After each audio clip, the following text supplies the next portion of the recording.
it goes. The Talk CXO Roundtable is a platform for high-profile talks and conversations with leaders and experts from diverse backgrounds on the need for ideas and innovation that transforms leaders, impact organizations, and develop evolving and strategic business models. This is an initiative by The Talk, a new media and thought leadership platform. Thank you, Satish, for setting this up. The event is brought to you by the Elegance Advisor Consultancy. The Elegance Advisor Consultancy is founded by Ms. Taylor Elizabeth, and she works with executives, entrepreneurs, and corporations to help empower individuals and teams around the world to develop effective and professional personal brands. Thank you, Taylor. Thank you. Today, we are going to talk about another interesting, I would say super interesting topic. That's the culture of respect, professionalism, communication, and other aspects essential for organizations today. A couple of examples that strike me hard that I wish to highlight are the names like Google and Zappos. Google, of course, all of us know it's known for its relaxed, casual work atmosphere, but that doesn't mean that the office etiquette is not important. It does have a clear code of conduct, and it does give expectations, guidelines to employees in terms of respect, communication, professionalisms, and the way the work is conducted. Coming back to Zappos, of course, now it's an Amazon company, and it has set high standards for itself in the field of customer service. So excellence in customer service is known synonymous with Zappos, where employees are trained to be respectful, professional in all their interactions with their customers. Now, shall we step into the world where office etiquette holds the key to unlocking team excellence? Let the show begin. I would like to start by welcoming all the panelists on this wonderful afternoon. Not in any specific order, but I would like to welcome you all seven. Mr.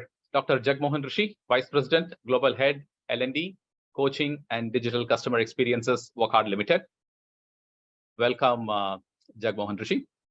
Mr. Chandrasekhar Mukherjee, Senior President, HR, Bilosa Industries Limited. Welcome, Mr. Chandrasekhar. Thank you. Mr. Vijayanand Krishnan, Global Head, HRD and CHRO, Manav Energy Private Limited. Welcome, Vijay. Thank you. Mr. Sabyasachi Datta, Country Managing Director, Crown Agents India. Welcome, Sabyasachi. Mr. Anshul Gupta, National Head, University Relations, Team Leads Etiquette. Welcome, Anshul. Mr. Atul Chuk, Founder and COO, Beyond School. Welcome, Atul. And Ms. Taylor Elizabeth, Founder of the Elegance Advisor Consultancy. Welcome, Taylor. And I would like to invite Ms. Taylor Elizabeth for a brief welcome note, please. Over to you, Taylor. Thank you. Good afternoon, everyone. Thank you so much for being here today. Thanks to Mr. Satish for organizing, as always. It's very much appreciated. This is a topic that is very close to my heart. I am incredibly excited to hear everybody's input and the impact that they felt that office etiquette and professionalism has helped in creating or could help to create more success in their own culture and the cultures in which they work in, as well as maybe they've seen this in their career. As somebody that really champions this and has been recognized around the world as somebody that really champions business etiquette, professional development, and things of that nature, I always love to hear different perspectives, especially different learning experiences from different industries. And I'm very happy to hear what we're going to talk about today and to exchange ideas. So thank you again, Mr. Satish, and thank you all for being here today. Wonderful. Thanks. That's a nice short note. Thanks once again. All right, let's. I would like to start with some questions. Of course, this topic can be discussed for hours together. I mean, it can never be short. But considering the brevity of the time that we have, I would request brief answers, probably 60 seconds, so that I would like to throw a lot of questions and pick up as many insights and thoughts from your from experienced professionals like every one of you. So, so I would like to start with a question. See, culture of excellence and productivity is pretty important. So, what strategies can be implemented to create that culture of excellence and productivity with the team? I would probably start with Dr. Jagmohan. Thank you very much, Shyam, for making me an opening batsman. And it is my privilege to be on this talk. And Elizabeth, good to be seeing you and all my co-panelists. And the question is, it's very easy question to ask, but very difficult to implement. Okay. So it is very easy to say that we can create a culture of excellence in our organization. There are various things I can talk about it. But when it comes to walking the talk, that there comes the gap between implementation and the results which are coming. I mean, some of the things which comes with the center of excellence is right from the top. If there is a lead by example, yes, leaders are there. Definitely, it creates a lot of difference and it becomes visibility. I remember when I was in Pfizer, we had a CEO who used to do walk the talk kind of thing. He believed in leading by walking around. Okay, so he used to go around the office. He used to go around in the field also with the sales representatives in the field. So he used to be visible that he is there with the people in the field, in the front. So it is not that the leader should be sitting in the AC offices and giving directions from them. So that is something which is very, very clear. Second aspect is very clear goals and expectations. So if we have a very clear goals and expectations and we create a dashboard, and today I believe I mentioned in my book also, Are You a Digital Dinosaur, that we have to create dashboard which is visible from top to bottom. Okay, that is something which will create alignment and accountability, not only for the CEO, but also as a front ender. So whether a person is a salesperson or a shop floor person. So I have to have a accountability, what I am accountable for. So there are companies who are talking about OKRs and OKRs and OKRs, but it is not okay. So that is where exactly it is important that we have OKRs which are visible in the dashboard. And that is something which is very, very important. And third point I like to mention before I hand it back to Shyam is continuous learning and development. I may bring in hundreds of techniques and your concepts or LMS, learning management system, but till the time I don't make myself and my team members, my direct reports, use those tools, it is of no use. If I really have to be upskilling myself, I have to be growing on a continuous basis. These are three factors which I believe in it. And cherry on the top is you should have fun and social activities. Perfect. I think more questions coming your way as we move, because you touched upon 2-3 more points, but of course we'll deep dive in that. Your quick thoughts on this, Mr. Chandrasekhar? Hi, Shyam, and thank you for inviting me over. So a big hello to all the panelists. My thought would be starting from when you're hiring a person, and that's very critical for any organization that they do. And the basic strategy while hiring freshers especially, and most of us do the cardinal mistake there, where we are giving emphasis on skill, okay, whereas the emphasis also has to be on attitude. What sort of, okay, you hire for attitude and train for skills. That's what normally organizations should be doing, but they don't do that. And you're using tools to reject candidates which are there. When I go to campus, I go anywhere, when I'm especially hiring junior to middle level people, I'm only looking at attitude and I'm looking at trainability, whether a person can be trained and attitude, that's it. And if he has both the things, obviously everybody's got an MBA, everybody's got an engineering degree, everybody's got the same thing, whether it's from X B school or a YB school or X engineering colleges. So there's a huge difference between, I always say, well-read and well-bred. If you want to have the culture of the organization, you need people who are well-bred. And when I say well-bred, I'm not talking of, I'm talking value systems, and that's very critical. And where organizations, I know you gave an example of Google. Having worked for so long and working for especially, we've forgotten giving examples of FMCG. Okay, the FMCG are the right examples to give for Great Place to Work initiatives, or whichever it is, very honestly, and I'm being very frank over here. Both my kids are in the Bay Area, but if somebody tells me people happy with what Google have done and the way they've asked people to leave, the answer is no. With all the goodies that they have done and given, the way they have asked people to leave is not something that, organizations, and if you want to build culture, in your worst of times, how do you deal with people is very critical. Nice. Well said. It is very critical. And when my co-panelists spoke about, KRAs and performance, I'll go slightly ahead.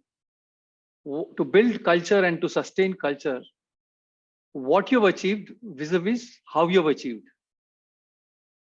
That is also very critical. Organizations which emphasize on how you've achieved sustain culture. Because you see, most of the organizations know what you've achieved. Right. They're not bothered of how you've achieved, right? And also the right use of the KRA is the balanced scorecard. Again, if you want to drive culture, balanced scorecard, and especially giving weightages at the 4 KRAs that you have, are you doing the right way as you're going up the corporate ladder? For an example, this is my last one. For an example, people at the senior level are supposed to have more weightages on customer and people, not on business and not on process. Okay, but it's the other way around always. True. Right? So very nicely. I leave it there, and Perfect. I think good points coming up. More thoughts getting churned. Vijay, would you like to share a couple of strategies that can work on this? Thank you. Thanks, Shyam, and greetings to all my co-panelists. See, so far what we've heard, one word is kind of repeated, the word culture, right? So I think that's the root, how an organization should work and how the organization should function is actually at the cultural level. So how do you get the culture installed, or how do you get the culture created? So basically, culture is nothing but a set of people or a group of people doing things or thinking in a certain way based on a set of values. Culture is multidimensional, right? We have different types of cultures. We have age-based culture, region, religion, language, multiple. So in an organization, it's this organization, a culture formed within this organization. So basically, the values of the company, of the organization, decides how the culture is going to be for that organization. So I actually found a mathematical way of actually making it happen. So this, of course, several years ago, when I was, the first time I became vice president in a company, I've been in the HR space for about 32 plus years. So we had this challenge of bringing in new set of people into the organization. And one agenda we had was to get them all imbibe the organizational culture. So when I did this, little research, what I understood is unless they connect with the values of the company, the individuals to imbibe the organization culture is going to be very difficult, or rather, it will not happen. So the easiest or the possible way to handle this is I tried linking their personal values to the organizational values. Thereby, the individual, each employee can actually relate with that. And when he did that, he's able to appreciate that this is the way the organization should function. Okay, and so I won't say it's a foolproof or a 100% possible method to make it happen, but I'm very strongly assured that this is a very easy or possible way to make it happen. So I could see the results. Like the entire management was surprised, and we were happy to see how people started imbibing the organizational culture. The other way to do that is, we spoke about the KRAs also, the KRAs and the key performance indicators.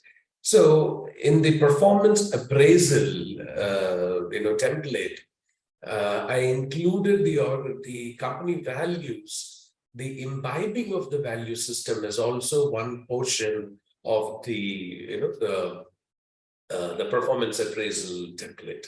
So in the performance appraisal, when you appraise a person's performance in terms of how he is performed for the business, for the specific role that he is responsible for the team, at the same time, an evaluation of how well he has imbibed the culture, or how well he has become a part of accepting the company values. It gives a clear indication of how the person is becoming a part of the culture. Very true. I think the value systems really play a big role in. Yes, the value system is very important, and linking it to the personal values makes it easier for them to understand that. Okay, good point. Thank you. How about your thoughts, Sabyasachi? Can you share your insights on strategies? Thank you, Shyam, and good afternoon, good morning, everybody from across the globe. Thanks for having me. This is a very kind of a relevant topic that we are touching today. And I'll try to stick to the exact question. The question was, how do you create a culture of excellence? And I'll borrow a thought from Mr. Mukherjee, what he said about picking up freshers from the campus. But while I was listening to the other speakers, I was mentally preparing some points. So I'll try to quickly, without rambling through, I'll just like to talk on a few points that I think would be important to understand. How can a company, a center of excellence or a culture of excellence, you can bring into the company that you are heading, or you are at a CXO level, what you can do or what you should do. I'll say the first point that I'll look for is I'll look at the high performance, and I'll try to keep them so much motivated and so much engrossed that they keep raising the bar for others. So that's how that will help me to kind of create a kind of a culture, kind of an excellence within the team and in the organization they're from. I'd also like to kind of communicate in as clear language as possible, without any ambiguity, on what the company's vision and values are, so that it's understood and kind of drilled down right from top to bottom, that this is what the company is all about, and this is what the company values, and this is what we want to do for the society, for the world at large. The hiring, Mr. Mukherjee already talked about. I totally agree with him. We need to look for the right guys. We need to look for the guys who fit into our culture, the company that you are working with or you're going to work with. Another point I would like to say that I need to kind of constantly look for into my team, particularly the crack A team, should be that they should be always willing to take on challenges, and instead of kind of airing kind of a pessimistic view or so-called quitters, those are not the ones who kind of fit my requirements. So I always look for the guys who are ready to take the challenge. Let's look at the kind of the problem that we are going to face, or the things that we are going to do, the plans that we have. How can we imbibe that? And the pessimistic negative views percolates very fast. So I'll always like to have somebody who's kind of willing to take challenges and kind of having a mentality that's ready to go. Yes, I can do that, kind of a can-do attitude, as they say. Another point that I would just like to touch on quickly is how best can you keep raising the things that you are already working on, and you are going to take ahead down the line with others included. So those are my kind of a few bullet points that I thought of that could address and help you create a company with rich excellence, a company with having a rich cultural experience and excellence. Good. You touched upon the human element in terms of never say die attitude, be positive kind of a scenario. Anshul, what would be your thoughts? Thank you so much, Shyam and Satish, for giving me this opportunity. Coming from an industry which is an edtech industry currently in focus, I think one of the things for creating a culture of excellence is to have some sort of a pole star or some sort of some sort of milestones or someone who has achieved a lot in this particular area for the team to actually get the parameters of excellence. Also understand what are the things that they have done in order to reach that particular position, and if possible, try and imbibe them within the organization. It could be marketing, it could be operations, it could be client satisfaction. There's so many things that can be taken off. But it is very important for a team to look at something which is a sort of a gold star and get inspiration from that. So this is in terms of creating a culture of excellence. In terms of productivity, I have seen in my organization that whenever people change, there are a lot of documentation, there are a lot of things that people were working on, projects. It could be some reports that they were writing, which get lost once that person is not there. So having a sort of something which is, we don't have to reinvent the wheel. It could either be knowledge management systems, it could be apps that the organization uses, it could be content. If all these things are in place in a particular format, that helps accelerate the productivity within a team. Any new person can join in and begin the not going back and doing things which have been already been done. So keeping a track of what are the milestones, what are the assets of the company, keeping a documentation, training the new people on that is very important for increasing the productivity within a team. Fantastic. These are my two. Absolutely. And that's, it looks pretty easy said, but usually tough to get done, because sharing, transiting the knowledge and then making sure you don't start from scratch, I think is a very valid point. Over to you, Taylor. What would be your suggestions, strategies on this? Thank you very much. So I agree with everything that's been said. I'll probably talk a little bit or expand a little bit upon already what's been said from my area of expertise and from the coaching that I've done in several different countries and the different teams that I've worked with. So I would say that it has two parts. There's the organizational part, and I think many have said this already. This goes into your planning, your metrics, your accountability, making sure that you're doing follow-up and assessment, that this is all very clearly communicated, whatever that is, because that will go into creating the culture and also supporting the culture and also reassessing the culture, because oftentimes that's where companies fail, because they think they have a culture. For example, Google is a really good example, because they do very well at branding outwardly, but inward, if you do speak to their employees, the culture is very different. They feel it's very different. You have mixed feelings on that. So reassessment of the culture is really important, and holding themselves accountable to that. And then also making sure those values are woven in there, even in the planning part. So that's the organizational part. If we're trying to achieve excellence, there's also the human part of it. So when it comes to the human part of it, it is a lot to do with awareness. We led this whole conversation with, you have to lead by example.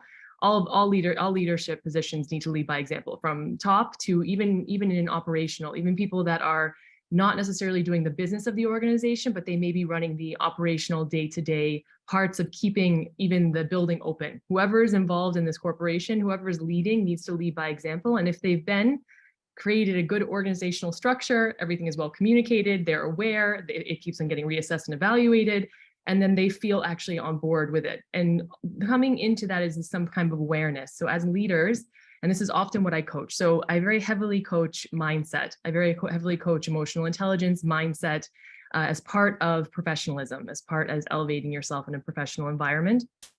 And mindset is key with the leadership itself, understanding the power and the impact that they have by leading through example, but also by challenging and opening their own mindset first. Even if they have this, that goes to that organizational part where you need to reassess your culture. Is it actually where it needs to be? Have you done the assessment that you need to do? And maybe the answer to that is not positive, and it's something that you have to come to front with. And are you aware of that? Are you aware and able to do that? And then you're instilling the same mindset within your teams at every level. So what kind of mindset do you want? If you want an excellent and successful team company, then you need to lead through empathy. You need to have flexibility. You want to have a mindset that it's inclusive and a mindset of growth. And one of our esteemed panelists spoke today about education and training and how incredibly important that is. Education and training is, the worst place we could ever be is to think that we know the answer to something or that it's already been fully understood. because in life, nothing is ever fully understood, and we don't all have any answer to really anything. We have past experience, which we are basing current assessment and future projection on. So it's really good that we reassess that and we keep a flexible and open mindset, and we lead towards growth through education. Education in not just the skill sets that are lacking, which we will have through our assessments, or the ones that you feel that need to be there to be more competitive, but the ones that will even transform an organization and also will continue to completely support that culture. So those would be my feedback when it comes to creating a culture of excellence. Absolutely. I think it's always a moving target, and we need to recalibrate things. Those that worked yesteryears may not work for the future, right? So I think the recalibrating and making sure that we're aligned becomes very critical. And of course, you are right. There is no one perfect company in the world, right? So otherwise, it could be an easy template to copy by everybody else. But I think it's evolving. Nice, good point. Now, I would like to ask. I will start with Anshul. Would you be able to share one interesting thing that you did that encourage open communication and collaboration among the team members? Now we are deep diving one by one. So what would be the one thing that you did to encourage open communication and collaboration? So one of the things that I thought that, when you're operating in a team is to make sure that the goals are communicated very well. That is one aspect. I have found that by talking to people that my interpretation of a goal might not be the correct interpretation of what the person has understood. So getting the team on a common platform of what we are looking to achieve is very important. Once that is done, it is my job as a leader to ensure that they have the tools to make it happen. If supposing we are going to target certain universities, we are going to meet the vice chancellors, we are going to meet the registrars, directors, they should have all the tools that they need in order to communicate our products and services to them. So it is my job to ensure that all the marketing collateral, all the process flows, everything is in place. So I have to ensure that all the tools are in place for them to make it easier for them to go and meet someone and then get them to a point where they convert or when they sign up with us. So if I may take an example of this team, after I joined Team Leads at Tech, I ensured that everyone in the team has a common goal. And I make sure that we use digital technologies. We use technologies like Google Drive to ensure that the documents, like a very simple example of the marketing collateral. Every person will have different set of marketing collaterals. Why can't we have a single marketing collateral that is shared and worked upon by everybody in a single place? So even making certain changes leads to an increase in productivity. It leads to an increase in the confidence that the team has that we are going to achieve something. So ensuring that the goals are in place, they are well communicated, and then giving them all the right tools for them to go and achieve their particular goals. This is something that I've tried. Thanks, Anshul. Mr. Datta, what is that you could highlight as an example that you did for encouraging open communication and collaboration?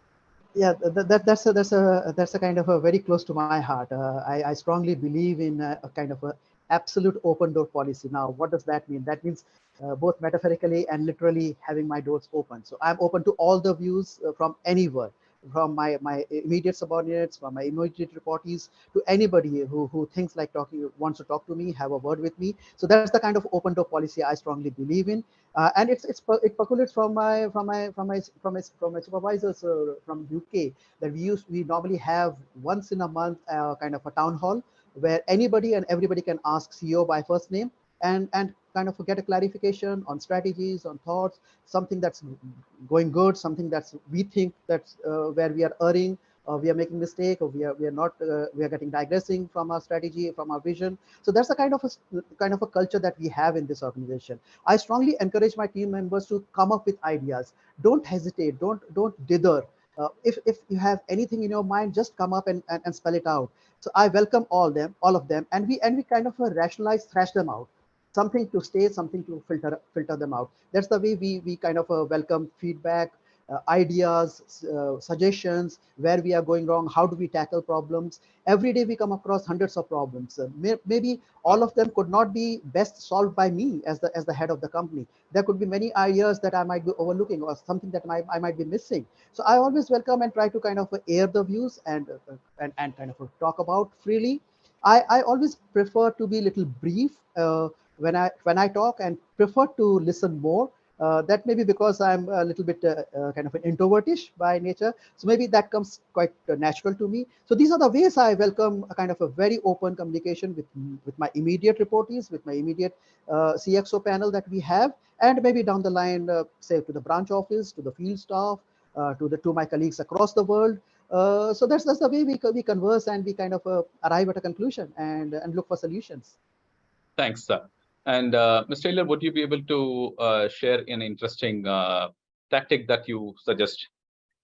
Yes, actually, thank you so much. And I really appreciate that lead in, because that's the direction I was going to go in anyway. So I really appreciate it. So actually, I've heard from the panelists so far, we're talking about systems, and we're talking about policies, and we're talking about, again, culture and things like this, which is very important. I would love as a coach to break it down to a little bit deeper, if you will, like at the most fundamental level of communications. It's just one skill, to be very honest with you. And I think this one skill is incredibly important for anything. So if you want to create those systems, if you want to create an open door policy, if you want to create this culture, then we need to learn how to communicate. And to learn how to communicate, I think the most important, by not communicate is not the method of communication. It's not, system. It's not assessment. It's not mindset even. It's a very functional thing, which is active listening. So I'm sure we're all very familiar with what active listening is. I think when the gentleman that just spoke, Mr. Sabyasachi just spoke, when he's talked about sitting back because he's an introvert, which by the way, I do a lot of coaching with introverts. I think an introvert is a superpower actually, because of the way in which you approach communications. Active listening is to listen to understand, not listen to respond. It's fundamental in communicating no matter what we're doing. So if you're going to be creating these systems, if you're going to be creating this culture, if you're starting from a place where you're not actually effectively communicating, then you're starting in a disadvantaged position. It will never be as strategic or as effective. So if when you're speaking, encouraging your employees to use the different tools of active listening, which first is to make sure that you are using constructive body language, that you are actually using engaged body language. Also, that you're using different tools to make sure that you're getting clarity correctly, that you're making eye contact, that you're using supportive gestures with your face, and that if you are not understanding, you're gaining clarity through paraphrasing or other types of listening, and that you're really understanding what's being communicated. Because, I mean, as a statistic out of the United States, I think there's several $1 million, are lost every year, and by the major companies in the United States, based upon miscommunication. It's just tied to miscommunication. So it's not only, it's a bottom line issue, but it's also a culture issue, it's a systems issue, it's everything. So before I think we get into, creating different ways or different methods or different processes, we should get down to the simple skills of effective communication. Okay, great. I think it's one word communication, but it's one of the most complex things to actually adhere to and make sure it's get practiced. Well said. Listen Yes. to understand and not listen to respond. Well said. Yes. Vijay, to you, how can you ensure that the team members are equally empowered and given opportunities to excel and work towards a collective successful excellence? It's interesting that, this question also is connecting back to open communication. And, that helps in being more collaborative. And, the only way, you want to have an empowered team is for them to first understand that they are trusted, right? So the word trust is very important here. And how do you ensure that there is trust within the team? I employ an interesting strategy.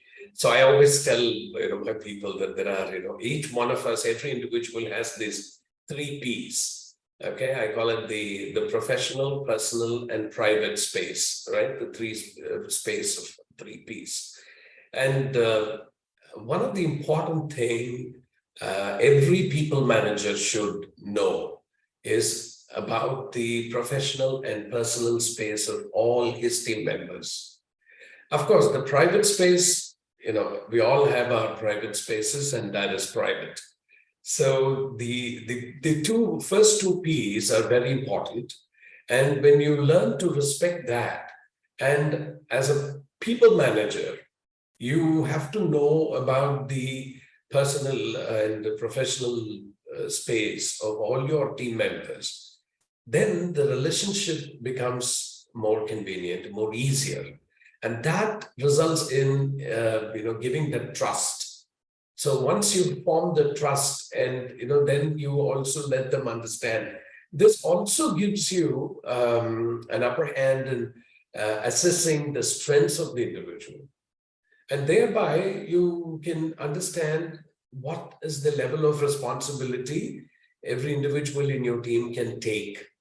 And thereby you can ensure that, they are given the open space to make their decisions. So empowerment is something which I feel is not given to someone, but, they themselves will have to take it up. Okay. All right. Nice point. Mr. Mukherjee, would you be able to? Yeah, Shyam. So I will take it on from where the others have spoken, and I feel for a team to function, one of the most important thing is, getting it away from the team, the fear of failure. Okay. If you look at any team that you have, and I always try to look at how you deal with home versus what you deal at office. Okay. If your child cannot come and tell you what he's done outside or anywhere at home, or done a mistake or something of that sort, it's how do you deal with mistakes and the fear of failure. Yes. And all teams that have issues are where this is not dealt with in an appropriate manner. Okay. I tend to tell my team, if you do a mistake, I've got no issues, but next time come with a new mistake.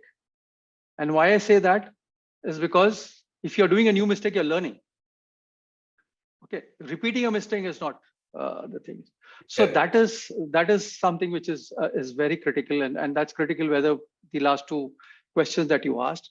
And also, for any team to be successful and do well, is also having what you call the team development model. Okay, as a leader, am I a manager-centric leader or am I a self-managing team? Okay, so that also has a role to play. This how you structure a team, how you develop the various team model within the team. So it's just like this. You can be a captain today, but tomorrow you're not the captain because somebody else is better than you. Okay, you have to hand over the baton even if you're a leader, because there is a concept in any organization, specialist versus generalist. Okay, and what the mistake that we do is all of us start thinking I'm a specialist in every sphere that I am. But actually, if I go up the corporate ladder, I'm no more a specialist, I'm a generalist. And there are others who are better than me. So I have to ensure, and that project or that team, he is the leader and I take a backseat. Okay, so and that's how the trust is built. Okay, it's easy to say, trust. If you ask me honestly, how many of us can say that we have, within our family, within, father, son, father, daughter, there's a trust. Okay, so over there, when we cannot say 100%, how can you? So it's all comes back as at home, you've got 100% trust is when actually you empower. But when you empower, how do you empower at home? You delegate at home. Okay, yeah. You don't tell your child, okay, this is the 100 rupees and do, this is what he's supposed to do. He takes the 100 rupees or $100 and he spends it the way he should spend it and comes and tells you, and he on his own volition tells you how he spent it. Right. And in office is the same thing. Okay, when you say a guy, you are a leader, then he decides how he needs to deal with the entire situation. Not then I'm the leader, you come and ask me everything, do stuff like that. So yeah. Okay. Good. You brought 2 points to my mind. One, of course, when you say trust the leader, and before I take this point to the opening batsman to align with the cricket. So people say, I mean, we are CSK followers. Whosoever follows cricket, and people say, yes, I have a Captain Dhoni who backs me up. Even I failed 2-3 times or 4 times, I for sure will come back and play again because that's a trust he has got. So I get the confidence rather than I have the fear of failure. And there is another interesting topic you said on the leadership, right? There is one organization, global organization that has every year one leader, right? And that's, you might have guessed it. Yes, that's Rotary International. I've been a club president a couple of years ago, and where every year the leader changes, right? leadership remains. Right. So that's an interest. So what you, the opening batsman, Dr. Jagmohan, your thoughts? Thank you very much. I think all the points, very relevant points have been covered, right? From, Okay. Clear communication or, Sure. The trust. I remember a very interesting quote on trust, that trust is built in drops, but lost in buckets.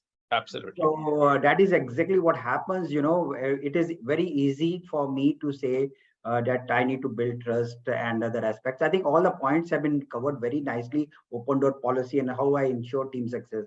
But one thing I learned in a hard way, I personally, my own experiences, I have to create a psychological safety. And that's exactly what you talk about, the Dhoni's example, or even Mr. Mukherjee mentioned about it, that I should be ready to accept a mistake, but at the same time, he should not commit the same mistake next time. So come with a new mistake next time. So that is, I always used to say, I am a very, democratic leader. But when my coach told me, I mean, I during the coaching process, I came across that I am not that kind of leader who does give a psychological safety to my team members. So there was a realization in my mind during my coaching process. And that is something which is very, very important. And I learned it little hard way. And psychological safety, I have to create in a team member, in a team. And at the same time, I have to create a culture of safety, psychological safety, that it's okay to commit mistake, but at the same time, you have to learn from that mistake. Don't keep on repeating, committing that mistake. That is something which my point of view is. Sure. I think most of the points have been covered. Back to you, Shyam. Yeah, certainly. Thanks, Dr. Jagmohan. So I would continue you to continue with another answer. So can you highlight any typical office etiquette mistakes that can actually hinder a team success? There are lots of them in a corporate. You can highlight two. I will definitely. You can highlight two. Yeah, I will just limit myself that many times, in a corporate, it's the most important thing there. I mean, I'm not talking about gossiping and other smaller, minor thing, but biggest mistake which happens which can hinder team performance is taking credit for others' work. I did it, sir. There's a very biggest thing that I am taking credit of somebody else's work. And normally, that is how the leaders lose the respect, that they will go to their boss and show that I have done it without giving due credit. True. I think I'm getting some disturbance in the background. Yeah. And the second common mistake. Second common mistake is, that it is having a little bit of, negative attitude. Not having a growth mindset, not accepting the people that I have come from this culture, multinational culture, and that is what people should do, my way or highway. That is the second mistake which is there. One should, a culture in HUL is different, a culture in PNG is different. So one should understand when you go to a different organization. So I have to adjust to that culture, and of course I have to create that culture by being in that organization. True. And that should be a positive culture. Thank you very much. Thanks. And Mr. Mukherjee, would you like to add on any other points? Yeah. So the point that I would like to add, and especially just add from what he was saying, was that as a leader, my role is not only to give credit to others, but take the brickbats. If I'm a leader, I take all the brickbats for what is there. So that's the important thing. And the other thing is it's communication, which is another mistake. And I'll bring communication in the, where people normally try to speak from top down, from a critical parent to as if you're dealing with a child. Okay. Now, yes, we've spoken of communication. How many of us are adapt to speaking in adult to adult conversation? And that's where all the issues that start in any organization, when people take the high moral ground, and whether I'm a specialist or whether I'm a boss or whether I'm even a subordinate, if I come from a critical parent and I try to talk down to a person. And so hence, I would say these two are, very important, especially communication. I hold it in very high in my pecking order, other than being an active listener for sure. But how do I communicate after being active listener? How do I get back is the piece. Thanks. I certainly do agree. Vijay? Yeah, see, as Dr. Jagmohan said, there are lots of such office etiquette mistakes that can happen. One thing which I find it very unacceptable is allowing follow-ups to happen. Like you have a commitment, and when you have committed to something, and when they do not stick to that commitment, stick to the timeline, and somebody has to follow up with that person. And if it happens frequently, this is like, coming late to the meetings and things like that. So that becomes a very, disturbing, etiquette mistake, I would say. So it becomes like, that person gets branded as, you've given him a task, now you have to follow up with him. So that is something which, is very, very unacceptable. And people will have to be trained to understand how they need to keep up their commitments, and then make sure that they don't have to be followed up to complete their tasks. Certainly. I think nice points that had come up. So, Mr. Taylor, would you like to say how can these be avoided? Maybe a couple of pointers. Yes, thank you so much for all of this. Of course, I have many different things to add to this, but for the sake of time, I will stick to everything that was said, because I will support all of that. Those are some very key ones. Some tools or some tips in order to address these kind of things is, as we've talked about culture, as we've talked about mindset, as we've talked about all these things, one key element of this is emotional intelligence. This is basically what we're all speaking about here. This is, again, this is the awareness of the way in which we are communicating. This is the awareness of what the impact of our behavior is. We are in other people, within self, what's happening within self, in addition to, because that goes into the way in which we communicate, the way in which we behave, as well as the way in which we interact with our colleagues, but also our clients. So it's very, very important, all of those things. And it's just bringing the idea of mindset and emotional intelligence as an awareness of the impact of these things to the forefront of your employees' minds. That this is something that they may do in their personal life. So somebody has spoken very often about personal and professional, and that you should use those skills from your personal life and address it into your professional life, because they're not that different. In fact, I don't believe that they're that different. However, for some reason, people think that there's like a barrier between the two. I don't personally understand why, but we have to kind of make that barrier a little bit more fluid, a little bit more porous, and realize that the responsibilities that you have in your personal life regarding respect, regarding honesty, regarding consideration, regarding time punctuality, regarding follow-up and self-respect and your reputation and things of that nature that you would keep in your social circles is the same thing that you would do in your professional life. And so bringing that to the forefront of how that is important. Now, the way that I coach it is, and just because I mentioned I'm a mindset coach, a mindset emotional intelligence coach, and then an etiquette coach as well. So the way that I approach it always is, human beings, we learn in many different ways. We have many different ways of learning, visually, auditory, etc. But we will not learn anything if we do not attach a value to it. And if that value does not come from inside, it will not be retained. So if we have our boss or our CEO telling us that you need to learn this and this is really important, but you don't see any value in it, because one, we make the assumption as human beings that we already have this skill. This is very, very common. And with the coaching that I do, because you are doing it in your personal life, we think, oh, but I already know how to do that. And we don't realize that we're not applying it in our professional life. So we don't have the awareness. So I always coach all of the teams when I'm doing this, that you start with the awareness that this is something that either needs to be improved upon, you've mastered it, or you haven't, and then that it's important, and this is the value proposition. Why is this important? This is important because it's helping with my communications. It's going to create stronger teams. It's going to help me in my success in the way that I'm tracked within the company. It's going to help me make more sales. Whatever that particularly thing is, you realize the value of it, and then the value of not having it. Like, what's going to happen? You lose your reputation. you lose clients, you lose money, you lose time, whatever it is. So you have to make it valuable to the individual. And then you go and coach all of the skills. So you coach the skills of communication, of behavior, and of image, not necessarily image consulting, but image, like how you hold yourself, how you speak, how you, exactly. So how you, those kind of things. So that way, not only are they aware, so you've brought them to awareness, you've then brought them to the skill set, and then they're able to adopt it because they've seen the value in it and apply it, and then use different skills and tools to apply it.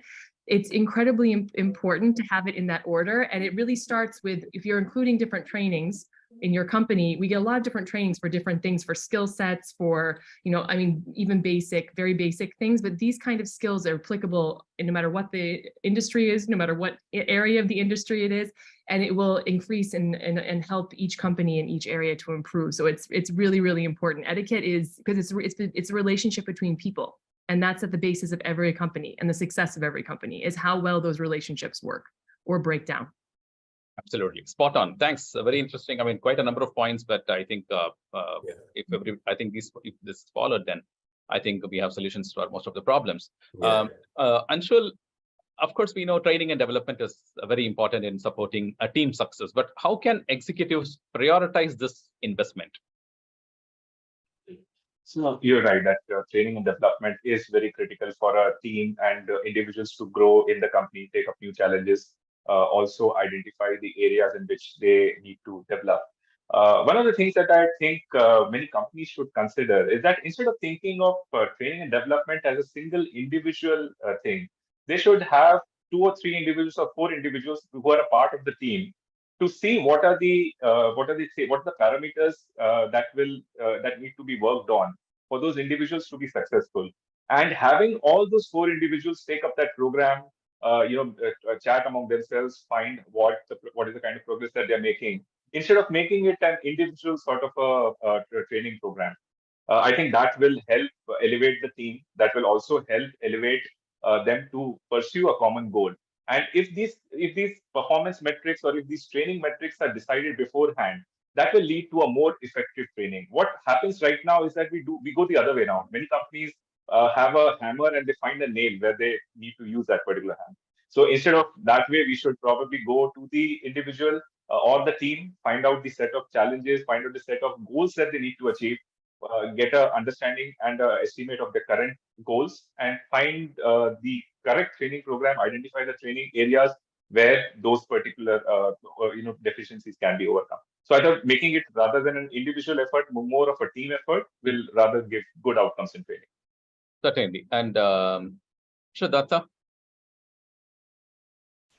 Thanks, Shyam. Before I answer this question about training and development, I just briefly like to touch on the previous question that was pretty close to my heart and pretty important, I felt, regarding the etiquettes. And the 2 points that I think would be of importance, and what I as an individual feel are like, you need to show, when I talk of etiquettes in my company, I prefer that people show respect to the authority.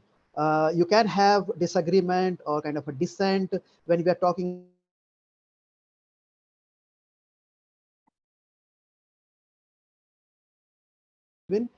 respect authority. And the other one that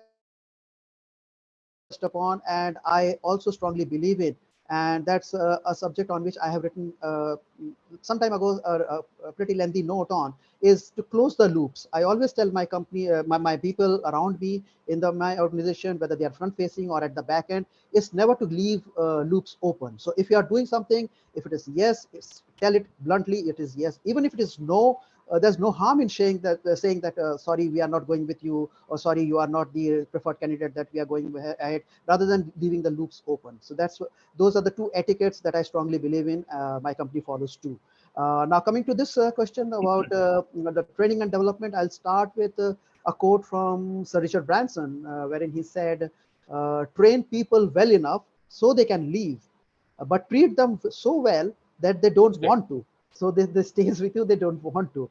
And this is something, Shyam, that I believe is very important, because nobody is perfect and nobody is Mr. Know-all. So he knows everything. He doesn't need any training, or he doesn't need any further development in his personality or in his skills. So to smoothen out maybe different kind of rough edges that might be in his personality, in his skill sets, there's definitely some requirement of trainings, and we strongly encourage that.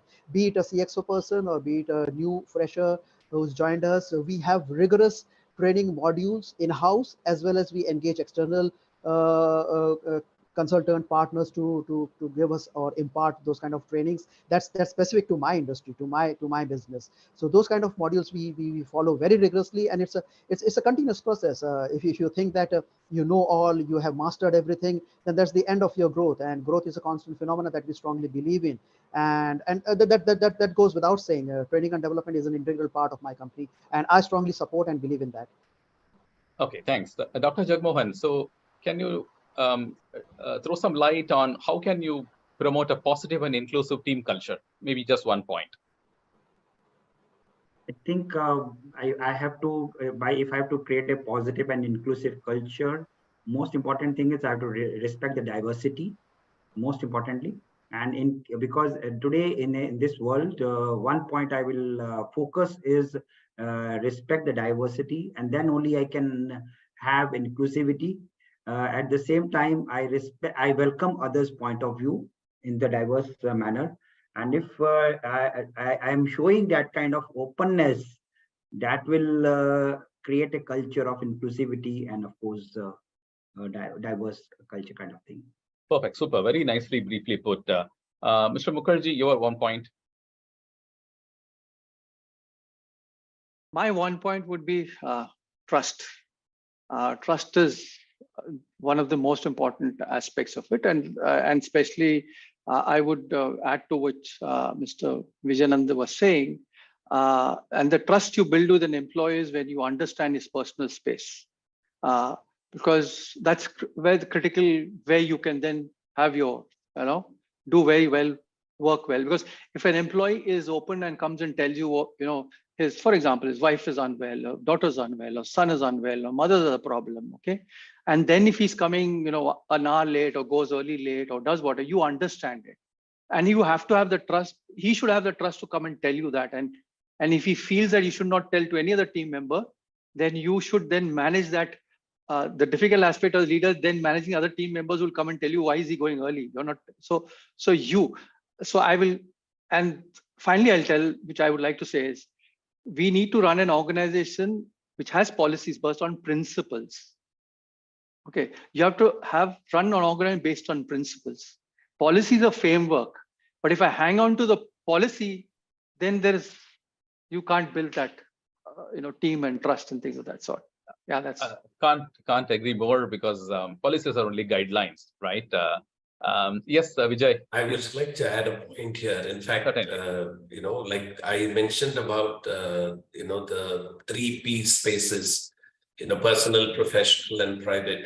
And, like Taylor mentioned, and Chandrasekhar also mentioned, and thanks for quoting what I said. And, I always tell my people that what you do in your personal space is not completely, devoid of what you can do in the professional space.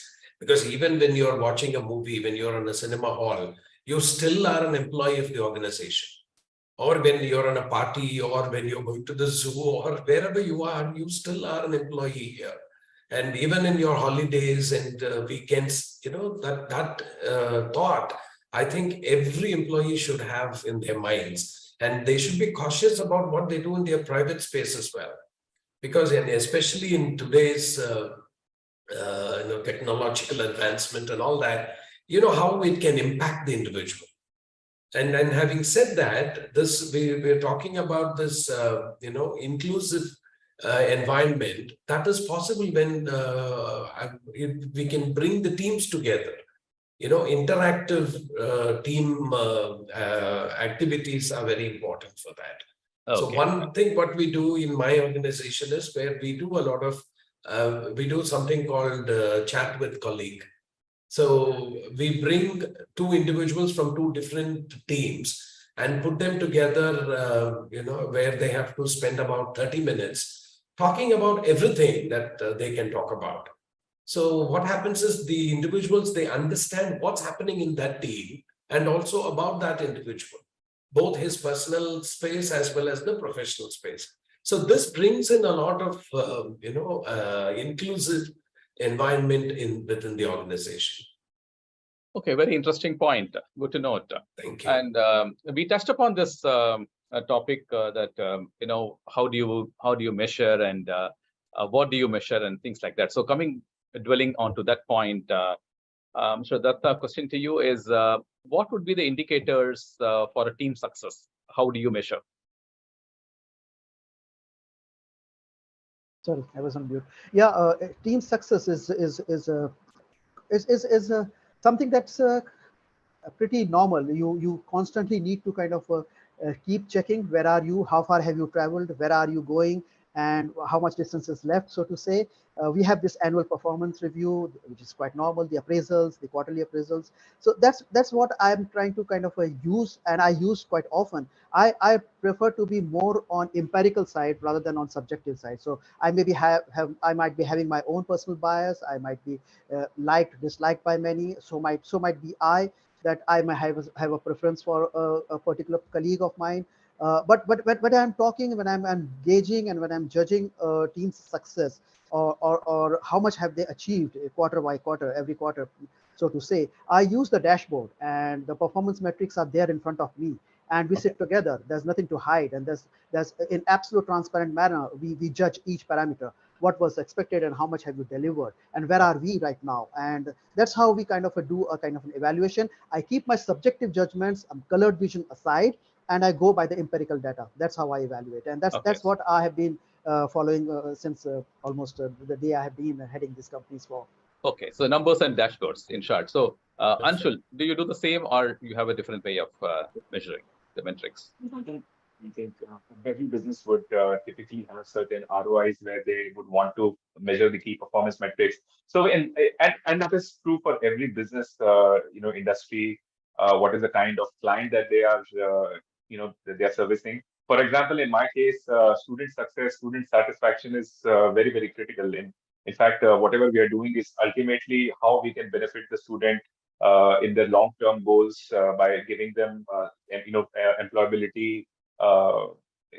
Factors, giving them content, giving them an opportunity to prove themselves. So I think if these metrics are made clear, and they are and also a path to how to get to 100% satisfaction, we cannot have 100%, but even if you have 90-95% satisfaction, I think those metrics need to be made clear, and people should be aligned to those particular performance metrics. One more thing that I think many companies also look at is attrition rates. I think every company keeps a good check whether people are leaving, and if people are leaving, what are the real areas of concern that they should be looking at. So these are some metrics that I think every organization is looking at to define their team's success, and also how to continually improve their particular support. Okay, nice, thanks. And we are at 4, and probably we can go for another 10 more minutes. So I have a couple of more questions. So quickly wanted to get some thoughts. Over to you, Vijay. So we know office etiquette is very important. And what would you do to focus your attention on that to improve the overall success and productivity of the future teams? Yeah, and so as we all spoke about it, how do you, and I gave this example of, people allowing them to be followed up on, tasks given to them. So how do you handle that? And, it is, the answer is and what Taylor was sharing about EI. It's all about, making that person understand what happens when you put yourself in a situation where you need to be followed up, or what happens when you are given like a unique treatment, like what Chandrasekhar was talking about, in terms of somebody has to leave early every day, or maybe to pick up a child from the school, or whatever personal reasons. when others are not aware of it and they feel that, this person is being given a special treatment or, a leeway there. So to whatever extent these things can be shared with team members, I think that is very important. And also to imbibe basic manners, basic professional behavior in terms of understanding, what, let's say, for example, policies that are built around, proper behavior in the office, like workplace harassment and things like that. That can actually put a control on maintaining the office etiquette. Okay. So, and we have actually put up a guidelines on what are the expected etiquettes when it comes to, like, you go to a conference room and when you leave, you're supposed to make sure that the chairs are put in place and the lights are off when you're not in your common office room or conference room and all that. So these are basic etiquette, so how do you dress up? We don't have like a dress code which says that you need to be always dressed in formals, but at the same time we do have one dress code which says that you cannot dress a very disturbingly or unprofessional way. Yeah. So these are basic etiquettes which needs to be instilled and made sure others understand that. Sure. And Mr. Datta, would you like to add some? Look, as a leader, what I believe in that you should have the capability to judge what's going right and who's making up and who's genuinely putting in efforts. So those kind of things you need to kind of be very careful and very kind of aware of, particularly who's putting in the best efforts, who's a genuine, what the output that you're getting from, is it from him or is it kind of coming via somebody else? Are you promoting favoritism, or is there some kind of a are you getting prone to flattering by somebody else? So these are the factors that you need to be very cautious and careful about as a leader. And if you're leading a large team, you should be also be aware of that the person A, if he is more individualistic, should I put him in a group activity or should I keep him away on some individual projects? And if some person is not gelling with, say, A is not gelling with B, how do I manage that? How do I take care of that? So these are various aspects that I need to, as a leader, take care of within my team, so as to get the best output and the best performance from all of them. Thank you. And as a coach, Taylor, would you like to share some thoughts on this? Yes, thank you very much. Yes, and thank you very much also, Mr. Vijay, for bringing up the topic of emotional intelligence. I will not dwell on it any longer, but yes, when it comes to having this within an organization and making sure that it's supported and led, it all boils down to emotional intelligence. Also, we're going back to the awareness of the impact of having proper office etiquette, or more what I like to call professionalism. We come into, just like we come into the world and into every social setting, we come in with different levels of professionalism. It could be based because you're a new employee, so you don't have a lot of experience. It could be because you came from a very different company with a different culture, where this was not stressed, or maybe it was stressed. So you have human beings are all different. The beauty of being human is that we are diverse and that we are different and that we are coming with different skill sets, different intelligences, different abilities to create something wonderful in every company. Otherwise it would be very boring and we'd be automated, we'd be AI, so it would be very boring otherwise. So it's important that we realize of the awareness of the impact of having professionalism, why it matters on a personal level, but also on a group level and the company level. And then what the standard is within each company, that's very clearly communicated, not just what it is, but why it's that way, because it supports that idea of the value system. And then this is the part where I always find, and whenever I'm brought in to do coaching, in many different ways, whenever I'm brought in to do coaching, it's the how part. So then how do you, once you've got that awareness that you need it, or the awareness that it's important, either yourself and then also in the company, how do you do it? So this is actually, and I've had it, and I coach people in 30 different countries. I have a very large online community presence and subscription program presence. And every time I hear from people, I've always wanted to know that I always see that. I wasn't aware of that. I didn't know that this is what I was supposed to be doing, or I didn't realize the impact of it. What can I do? So it's then giving them the tools, like any tool. You want to empower your employees, which we talked about. You need to give them the tools to be able to do it, which, I mean, a great example of the chairs, which is a great thing, because that's about respect of other space, respect of those people that are coming in, also respect of the organization itself. So that the concept there is respect, but that carries into so many different things. But it also other behaviors like how to lead a meeting, how to respond, how to sit in a meeting, what not to do, and like don't eat. I mean, this, and it boils down to this: when you're in conflict, how do you address the conflict? But if they don't have the skills and they don't have the tools, then they're not able to fix it. They're aware of what the company wants them to do, but they don't have the skills and they don't have the tools and they don't have the guidance and they don't have the person to ask. So it's important that you continue to foster that either through leadership, giving it to them, or have some training for that. Nice. Many times people may not know, or if they don't, then how to do it. I think two different aspects you brought in. Thanks. We have one final question. So here, how can we bring in the culture of ownership, accountability, and responsibility for the future teams? What should organizations do? I would ask Mr. Mukherjee to throw some light on this. Thank you. So the way, I'll go to the basic first. Okay, business. When any business leader or business organization is doing it, so for anything of this sort, are you doing business at any cost or business at a cost? Okay, that's the first critical answer that everybody is to answer. So automatically you'll get ownership, you'll for anything, then you'll have the right structure in place, you'll have the right processes in place, you'll have everything in place. If you don't have that right, what the various panelists were speaking of, the values of the organization. So all this goes for a toss when normally then people come to do business at any cost. When you're doing business at any cost, you cannot, and that's a huge difference between organizations like, I always keep saying, whether it's a Colgate Palmolive or a Levers or a P&G or, the big pharma companies, they do business at a cost, not at any cost. Okay, so you need to put, and then have processes in place. I'll also like to add is any organization to have that inclusive culture also, you have to have processes in place. For example, in my previous organization that I worked for, Colgate Palmolive, so there were people, some of us got posted in distress posting. So anybody who came from either New York or from Bombay, when I was in Nepal, they had to stay back a day to meet the families of expats.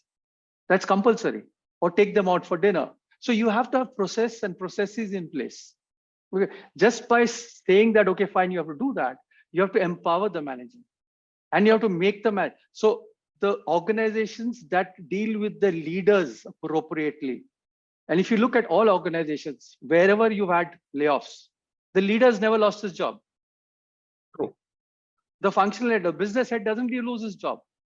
In a bank, I work for the largest exchange in the world today, National Stock Exchange. You don't see people losing their jobs. Whereas the junior most person loses his job. How's he or she responsible for it? For something which is, I don't want to name the companies which are going down the tube today. Today, if you look at so many startups having problems, it's because of the wrong culture that have imbibed. Most of them have issues, whether it's any of them that you know. So having the right processes in place, having the right systems in place. So I always encourage people to use the organization system design model, which is the model to be used to put systems and processes in place. Yeah. Thank you. Over to you. Thanks. Anshul, would you like to share your thoughts? So in terms of the accountability, the vision of the organization, the objectives are broadly clear to even the large person in the organization, even at the lowest levels who's operating. But there are certain lines which also should be made clear that cannot be crossed while working for the organization. So that is something that at least the overall objectives, not to-dos and not to-dos should be made clear to everyone in the team. Also, people should be made aware that for each stakeholder, what is the benefit if the professional standards are maintained and managed by the company? And they have to be in a very measurable format, which is understandable by everyone. Say, even if you say that by being professional, we will have higher client satisfaction, we will have better quality of work, we will have lesser time to market or lesser time to complete a project. Even these things will ensure that people understand the benefits of maintaining a professional standard. And lastly, rewards and recognitions is the company. So this personal growth should be aligned to organizational growth, and this should be made clear to everyone in the organization. Okay, nice, thanks. And Dr. Jagmohan. Okay. If you don't mind, I would like to add a point, may I? Okay, yeah, briefly, yeah. No, after you, sir. After Yeah, please go ahead and shoot. And you want me to? Okay. Yeah, you can. Yeah, go ahead. Okay, so I would just like to add to the points that Ms. Taylor, Ms. Chandrasekhar, and Anshul made. When it comes to ensuring that there is accountability and responsibility, I use something called the OFS. I call it the open feedback system, which means that you encourage people to ask for feedback and also give open feedback. And I'm happy to say that I have been able to build a culture of open feedback system where nobody will get offended, and we also train people to keep it very, very professional. And so with that, what happens is, and this has to start from the top. So if I, as a head of a department, I ask if anybody in my team, even the junior most, about a certain activity, or let's say for a presentation that was done, and I would ask for open feedback. Like say, what did you like or what you did not like in that. And when you encourage that, and it becomes a part of the culture, and that automatically will beget accountability in there. Okay, so it's open communication and openness to culture. Open feedback, coming to the same point. Yes, Yeah, I actually have a separate question to Taylor Elizabeth. So this particular panel question, I'm ending with Dr. Jagmohan. Yes, over to you. Okay. So I answer this question from the way we started it. You create a culture of excellence and ecosystem of excellence and responsibility and accountability. Obviously, the results will be there. I mean, I give a simple example. In organization, we may have set of rules which people have to follow, but that is an ideal scenario. But when the leaders lead that themselves, walk the talk, that is a time when the culture is set. Take example of my own example. My wife, when she was getting treated for breast cancer, there was a challenge. There was a lot of pain in me, and organization supported me with that particular aspect. That okay, you can work from home. That perspective. If I am misusing that particular aspect, I would be not living to the expectations of the organization. So that is exactly what I'm saying, that if it is in the DNA of mine that I have to work even when I'm working from home, that talks about that aspect. And that is exactly what circle of excellence comes, my dear friend. I think I'll not take much time, sir. Thank you very much. Nice, well captured and summed up. So over to you, Ms. Taylor. Now that you have been coaching people around, how does your firm help organizations to enhance productivity of teams and their businesses? Well, thank you very much.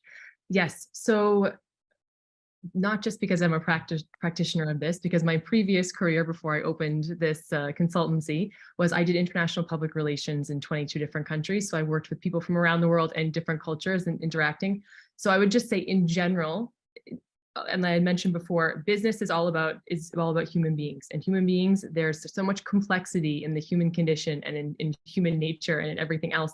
So really creating an environment in which etiquette, and the pillars of etiquette are consideration, honesty, and respect. These are the three pillars of etiquette. So we sometimes, when we hear the words etiquette, and this is actually something I have to very much overcome in the industry that I work in, where we think that it's how to behave, like it's rules we need to follow, but it's a mindset before everything else. It's a mindset that leads to everything. So just in that same way, when you are coached on business etiquette and professionalism, it impacts a positive and creates a positive work environment, because as human beings, we start to put ideas in our mind and we start shifting a mindset and we start creating a different way of looking at things and a different awareness and a different responsibility and a different level that we hold ourselves to and accountability that we hold ourselves to. And that creates a different environment, and it's a positive environment.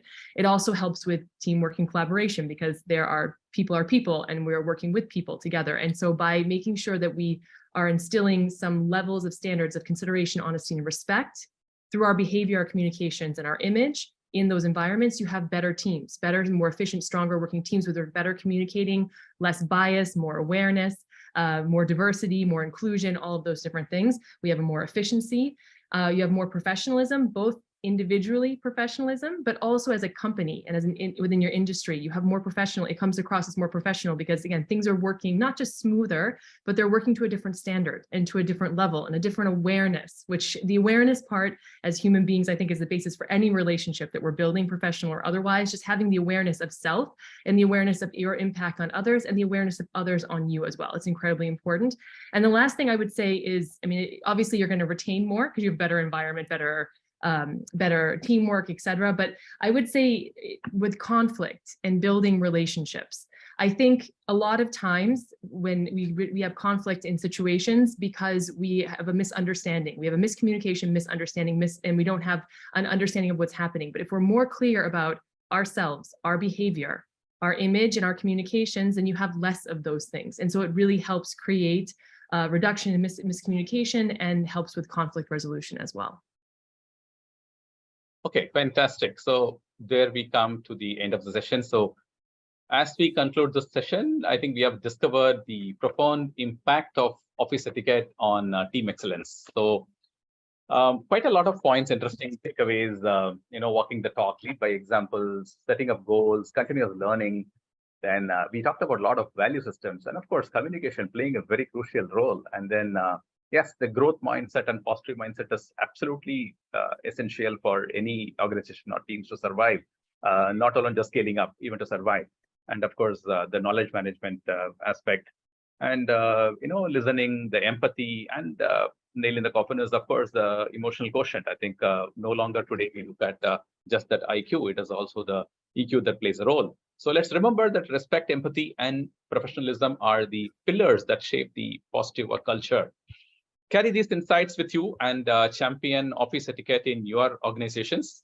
Together, let's foster an environment where creativity thrives, innovation flourishes, and success knows no bounds. Thank you all, the esteemed panelists, for being part of this transformative journey. And may we continue to empower our teams to greatness through the power of office etiquette. Take care. Happy evening until we meet again.